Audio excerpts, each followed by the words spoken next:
प्रदेश के एक छोटे से गांव में एक बड़ा और प्रतिष्ठित परिवार रहता था। उस परिवार के मुखिया थे राम प्रसाद जी, जिनके दो बेटे थे। बड़ा बेटा राजेश और छोटा बेटा सुरेश। राजेश की शादी हुई थी सीमा से और सुरेश की शादी हुई थी रीना से। सीमा यानी जेठानी शहर में पली पड़ी, पढ़ी लिखी लेकिन थोड़ी घमंडी और स्वभाव से तेज थी। रानी यानी देवरानी गांव की सीधी सादी लड़की, कम पढ़ी लिखी लेकिन दिल की बहुत साफ और मेहनती थी।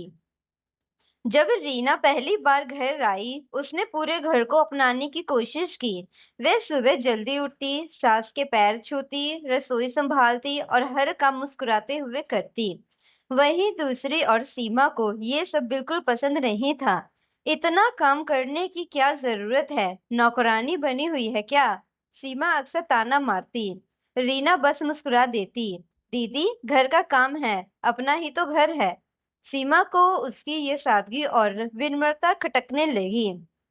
कुछ महीनों में ही घर में दोनों बहुओं का फर्क साफ दिखने लगा। सीमा काम से बचती, हर बात पर गुस्सा करती। रीना हर काम खुशी खुशी करती, कभी शिकायत नहीं करती। सासू माँ भी समझ गई कि कौन कैसी है, लेकिन घर में शांति बनाए रखने के लिए चुप रहती थी। एक दिन सासू माँ बीमार पड़ गई। घर की पूरी जिम्मेदारी रीना को संभालनी थी। सीमा ने साफ कह दिया, मुझसे ये सब नहीं होगा, मैं नौकरानी नहीं हूँ। रीना ने कुछ नहीं कहा, बस चुपचाप काम करती रही। कुछ समय बाद राम प्रसाद जी की तबीयत बहुत खराब हो गई। पूरे घर की जिम्मेदारी अब बेटों और बहुओं पर आ गई। राजेश, सीमा का पति, नौकरी में व्यस्त रहता था और घर के कामों में ध्यान नहीं देता था। सुरेश, रीना का पति, कम कमाता था लेकिन घर और माता पिता को बहुत ख्याल रखता था। रीना दिन रात सेवा करती रही, दवाई देना, खाना बनाना, सफाई करना, सब कुछ। सीमा ने दूरी बना ली। मुझे बीमारी वमारी से डर लगता है।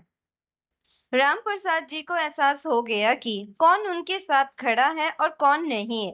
एक दिन उन्होंने पूरे परिवार को बुलाया। मैं अपनी संपत्ति का फैसला करना चाहता हूँ।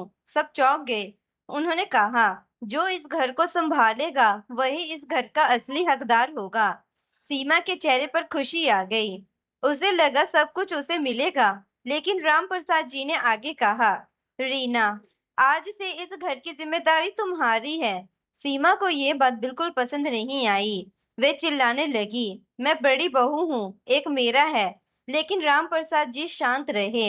हक उम्र से नहीं, कर्म से मिलता है। सीमा को मजबूरी में मालकिन का दर्जा तो मिला, कागजों में नाम था, लेकिन घर की असली जिम्मेदारी रीना के हाथ में ही रही। रीना ने कभी खुद को मालिक नहीं समझा। वे पहले की तरह ही काम करती रही, झाड़ू, बर्तन, खाना, सेवा, सब कुछ। एक दिन सीमा ने ताना मारा, देखो, कागजों में मालकिनी में हूँ और तुम आज भी नौकरानी बनी हुई हो। रीना मुस्कुराई, दीदी, मुझे तो खुशी है कि मैं इस घर की सेवा कर पा रही हूँ।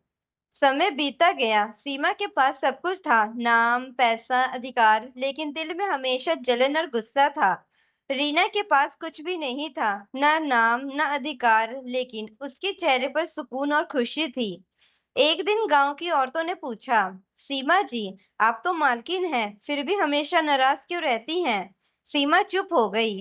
फिर उन्होंने रीना से पूछा, तुम तो दिन भर काम करती रहो, फिर भी इतनी खुश कैसे रहती हो? रीना ने धीरे से कहा, क्योंकि मैं सेवा को बोझ नहीं, अपना फर्ज मानती हूँ।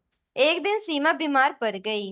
अब उसकी सेवा करने वाला कोई नहीं था, सिवाय रीना के। रीना ने दिन रात उसकी देखभाल की। सीमा की आंखों में आंसू आ गए। मैंने तुम्हारे साथ हमेशा बुरा किया, फिर भी तुम मेरी सेवा कर रही हो। रीना ने मुस्कुराकर कहा, दीदी, आप मेरी बड़ी हैं, आपका ख्याल रखना मेरा फर्ज है। सीमा के बदलने के बाद घर का माहौल धीरे धीरे अच्छा होने लगा था। पहले जहां हर दिन तकरार होती थी, अब वहां शांति और अपनापन दिखने लगा। लेकिन कहानी अभी खत्म नहीं हुई थी। असल परीक्षा अभी बाकी थी। एक दिन गांव में खबर फैली कि राम प्रसाद जी की पुरानी जमीन पर कोर्ट केस हो गया है। कोई दूर का रिश्तेदार उस जमीन पर हक जाता जा रहा था। राजेश घबरा गया। अगर जमीन चली गई तो हमारी आधी संपत्ति खत्म हो जाएगी।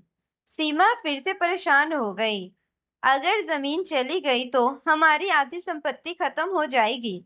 सीमा फिर से परेशान हो गई। ये सब मेरी किस्मत में है क्या?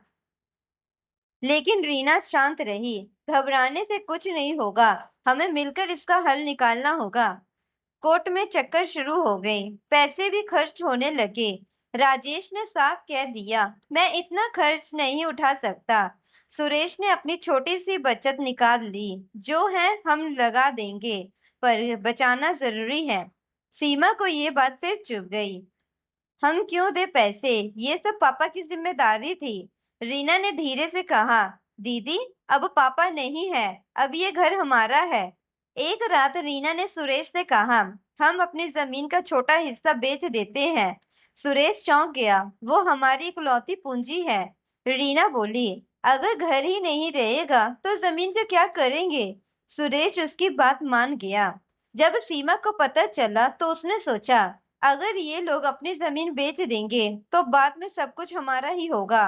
उसने कुछ नहीं कहा, लेकिन मन में फिर से स्वार्थ आ गया। कोर्ट में फैसला होने लगा।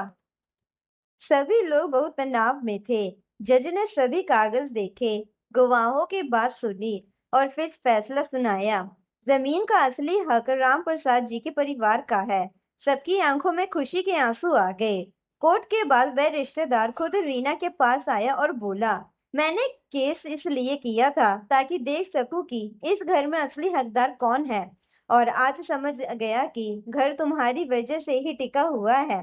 सब हैरान रह गए। सीमा ने पहली बार महसूस किया कि उसने हमेशा अधिकार चाहा, लेकिन जिम्मेदारी से भागती रही। और दूसरी ओर रीना ने अभी अधिकार नहीं मांगा, लेकिन हर जिम्मेदारी निभाई।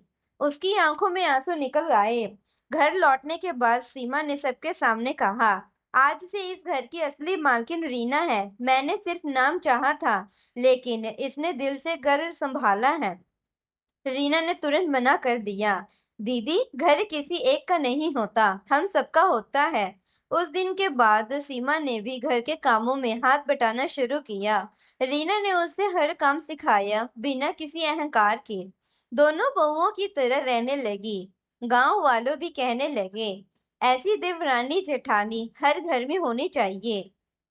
समय बीता गया। अब घर में खुशियां लौट आई थी।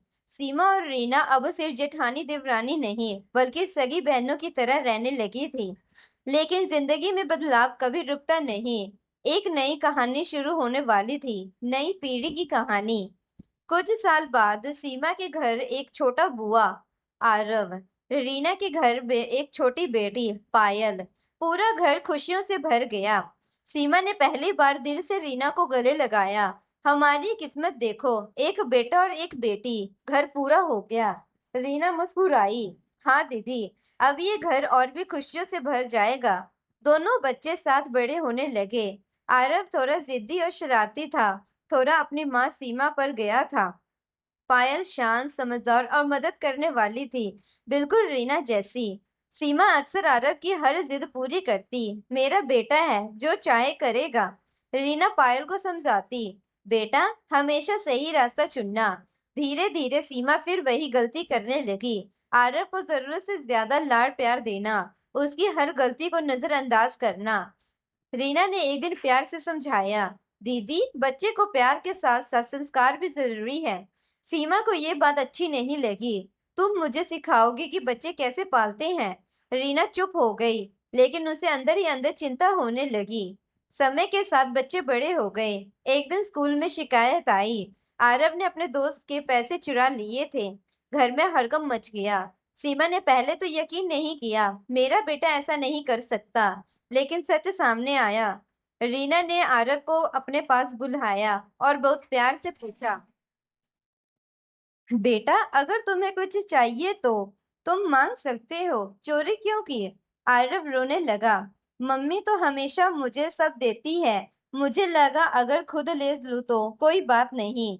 सीमा ये सुनकर टूट गई। उसे समझ आ गया कि गलती बेटे की नहीं, उसकी खुद की है। उस रात सीमा बहुत रोई। वह रीना के पास गई और बोली, मैंने फिर वही गलती कर दी। पहले घर को समझ नहीं पाई और अब अपने बच्चों को भी गलत रास्ते ले गई। रीना ने उसका हाथ थाम लिया। दीदी, अभी भी समय है, हम मिलकर आरव को सही रास्ता दिखाएंगे। अगले दिन से सीमा ने आरव को अनुशासन सिखाना शुरू किया। उसे गलत और सही का फर्क समझाया और सबसे जरूरी, उसे जिम्मेदारी लेना सिखाया। रीना और पायल भी उसके साथ देने लगे। एक दिन पायल ने आरव से कहा, भैया, गलती सबसे होती है, लेकिन उसे सुधारना ही असली बहादुरी है। आरव ने सिर झुका लिया। मैंने अब कभी गलत काम नहीं करूंगा। कुछ साल बाद आरव एक जिम्मेदार और समझदार लड़का बन गया। पायल पढ़ाई में आगे बढ़कर पूरे गांव का नाम रोशन करने लगी। एक दिन स्कूल में पुरस्कार समारोह था। पायल को सबसे आदर्श छात्रा का पुरस्कार मिला और आरव को सबसे ज्यादा सुधार करने वाला छात्र। कार्यक्रम के बाद सीमा ने सबके सामने कहा, आज अगर मेरे बेटे में सुधार आया तो वह सिर्फ रीना और पायल की वजह से। रीना मुस्कुरा दी। दीदी, हम सब एक परिवार हैं, एक दूसरे का साथ देना ही सबसे बड़ी ताकत है। सिर्फ प्यार ही नहीं, सही मार्गदर्शन भी जरूरी है।